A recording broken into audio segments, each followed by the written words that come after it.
Chapter 1, Down the Rabbit Hole. Alice was beginning to get very tired of sitting by her sister on the bank, and of having nothing to do. Once or twice she had peeped into the book her sister was reading, but it had no pictures or conversations in it. And what is the use of a book, thought Alice, without pictures or conversations? So she was considering in her own mind, as well as she could, for the hot day made her feel very sleepy and stupid, whether the pleasure of making a daisy chain would be worth the trouble of getting up and picking the daisies, when suddenly a white rabbit with pink eyes ran close by her. There was nothing so very remarkable in that, nor did Alice think it so very much out of the way to hear the rabbit say to itself, "Oh dear! Oh dear!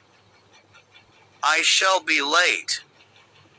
When she thought it over afterwards, it occurred to her that she ought to have wondered at this, but at the time it all seemed quite natural.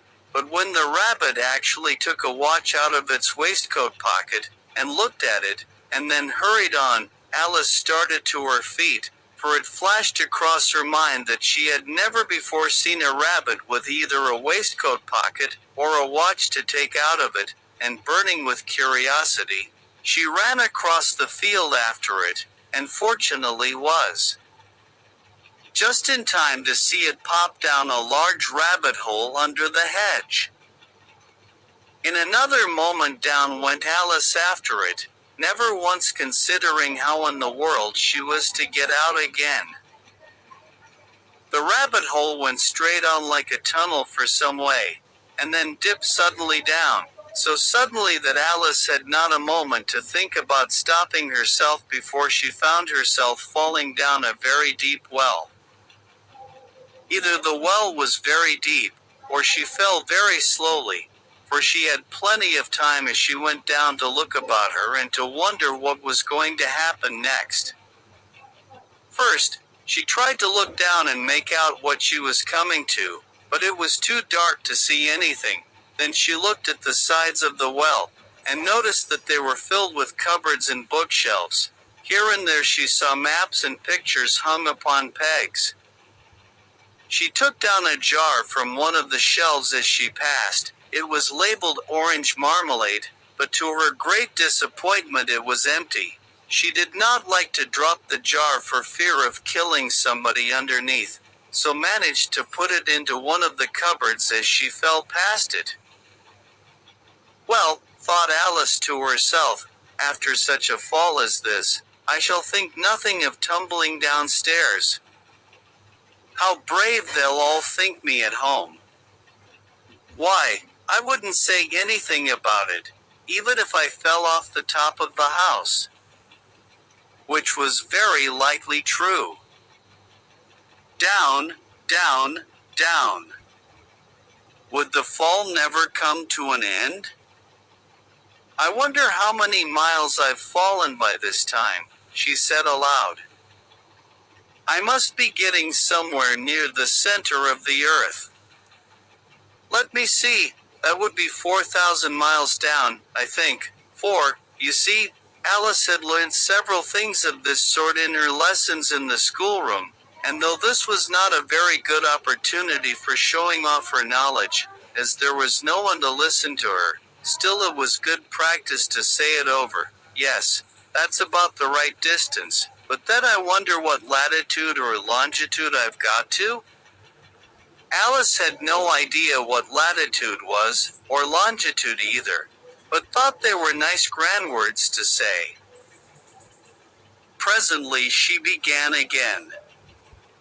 I wonder if I shall fall right through the earth. How funny it'll seem to come out among the people that walk with their heads downward. The antipathies, I think, she was rather glad there was no one listening, this time, as it didn't sound at all the right word, but I shall have to ask them what the name of the country is, you know. Please, ma'am, is this New Zealand or Australia? And she tried to curtsy as she spoke. Fancy curtsying as you're falling through the air. Do you think you could manage it? And what an ignorant little girl she'll think me for asking. No, it'll never do to ask. Perhaps I shall see it written up somewhere. Down, down, down. There was nothing else to do, so Alice soon began talking again. Dinah'll miss me very much tonight, I should think. Dinah was the cat. I hope they'll remember her saucer of milk at tea time. Dinah, my dear. I wish you were down here with me. There are no mice in the air, I'm afraid, but you might catch a bat, and that's very like a mouse, you know. But do cats eat bats, I wonder?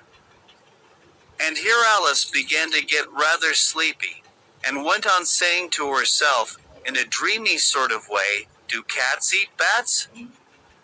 Do cats eat bats, and sometimes, do bats eat cats? For, you see, as she couldn't answer either question, it didn't much matter which way she put it. She felt that she was dozing off, and had just begun to dream that she was walking hand in hand with Dinah, and saying to her very earnestly, now, Dinah, tell me the truth, did you ever eat a bat? When suddenly, thump! Thump! Down she came upon a heap of sticks and dry leaves, and the fall was over. Alice was not a bit hurt, and she jumped up onto her feet in a moment. She looked up, but it was all dark overhead. Before her was another long passage, and the white rabbit was still in sight, hurrying down it. There was not a moment to be lost. Away went Alice like the wind, and was just in time to hear it say, as it turned a corner, "Oh, my ears and whiskers, how late it's getting." She was close behind it when she turned the corner, but the rabbit was no longer to be seen.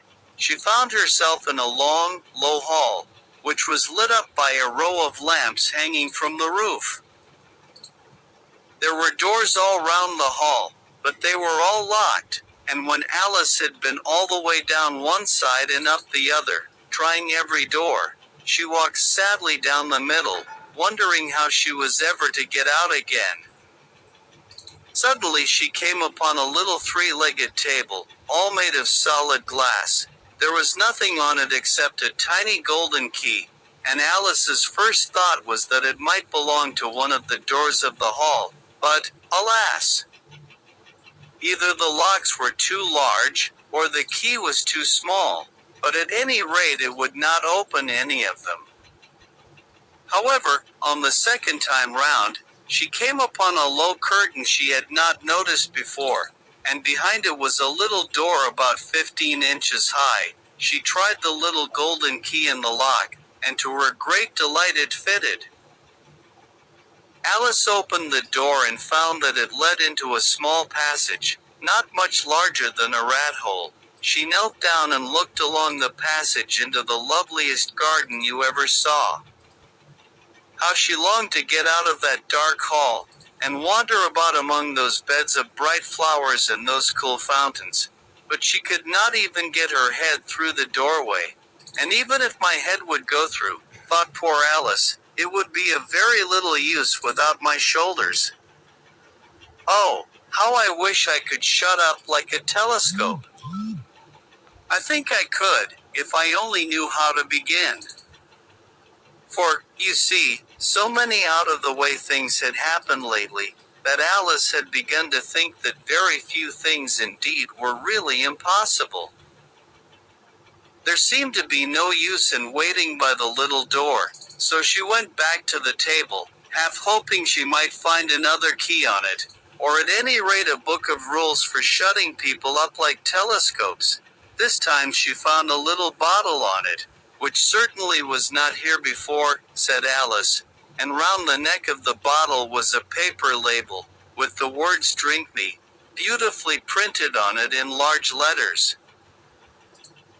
It was all very well to say "Drink me," but the wise little Alice was not going to do that in a hurry. No, I'll look first, she said, and see whether it's marked poison or not, for she had read several nice little histories about children who had got burnt, and eaten up by wild beasts and other unpleasant things, all because they would not remember the simple rules their friends had taught them, such as, that a red-hot poker will burn you if you hold it too long, and that if you cut your finger very deeply with a knife, it usually bleeds. And she had never forgotten that, if you drink much from a bottle marked poison, it is almost certain to disagree with you, sooner or later. However, this bottle was not marked poison, so Alice ventured to taste it, and finding it very nice, it had, in fact, a sort of mixed flavor of cherry tart, custard, pineapple, roast turkey, toffee, and hot buttered toast. She very soon finished it off. "What a curious feeling," said Alice. "I must be shutting up like a telescope." And so it was indeed. She was now only 10 inches high, and her face brightened up at the thought that she was now the right size for going through the little door into that lovely garden. First, however, she waited for a few minutes to see if she was going to shrink any further. She felt a little nervous about this, for it might end, said Alice to herself, in my going out altogether, like a candle. I wonder what I should be like then. And she tried to fancy what the flame of a candle is like after the candle is blown out, for she could not remember ever having seen such a thing. After a while, finding that nothing more happened, she decided on going into the garden at once. But, alas for poor Alice! When she got to the door, she found she had forgotten the little golden key, and when she went back to the table for it, she found she could not possibly reach it. She could see it quite plainly through the glass, and she tried her best to climb up one of the legs of the table, but it was too slippery, and when she had tired herself out with trying, the poor little thing sat down and cried. "Come, there's no use in crying like that," said Alice to herself, rather sharply. "I advise you to leave off this minute." She generally gave herself very good advice, though she very seldom followed it, and sometimes she scolded herself so severely as to bring tears into her eyes, and once she remembered trying to box her own ears for having cheated herself in a game of croquet she was playing against herself, for this curious child was very fond of pretending to be two people. But it's no use now, thought poor Alice, to pretend to be two people. Why, there's hardly enough of me left to make one respectable person. Sooner I fell on a little glass box that was lying under the table. She opened it, and found in it a very small cake, on which the words "Eat me" were beautifully marked in currants. "Well, I'll eat it," said Alice, "and if it makes me grow larger, I can reach the key, and if it makes me grow smaller, I can creep under the door, so either way I'll get into the garden, and I don't care which happens." She ate a little bit, and said anxiously to herself, "Which way?" Which way, holding her hand on the top of her head to feel which way it was growing, and she was quite surprised to find that she remained the same size. To be sure, this generally happens when one eats cake, but Alice had got so much into the way of expecting nothing but out-of-the-way things to happen, that it seemed quite dull and stupid for life to go on in the common way. So she set to work, and very soon finished off the cake.